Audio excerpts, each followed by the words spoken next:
ที่หนึ่งเฮาได้กวนไปแล้วอันนี้จะเป็น EP ที่สองเฮามาเบิ่งเวลาตากแบบใดเฮาจะตากเป็นแผ่นแบบง่ายๆพี่น้องใส่โดมเฮาโดมเฮาบ่ได้เฉพาะว่าเอาไว้ตากกล้วยเด้อพี่น้องน้ามะม่วงนี่เฮาก็ตากได้เพราะว่าปลอดพวกแมลงวันพร้อมแมงวันก็บ่มาตอมพร้อมปกตินี่เฮาตากไว้นี่จักว่าแมงวอกแมงวันฮืงมานำไอ้สิ่งต่างๆมาให้เฮากินแล้วก็ท้องเสียอันนี้เนี่ยคือตากแล้วก็ปลอดภัยสำหรับเฮา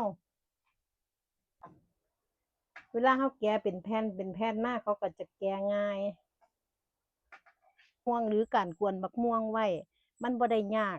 ดังที่เฮาคิดเด้อถ้าผู้ใดมีก็ตากไว้แต่กินยามมันบ่มีมันจะอยากยามมันมีมันบ่อยากดอกยามมันมีมันบ่อดบ่อยากพี่น้องเพราะฉะนั้นเฮาก็เอามาตากไว้แบบนี้เหมือนพี่หน่อยนี่ตากง่ายๆเนี่ย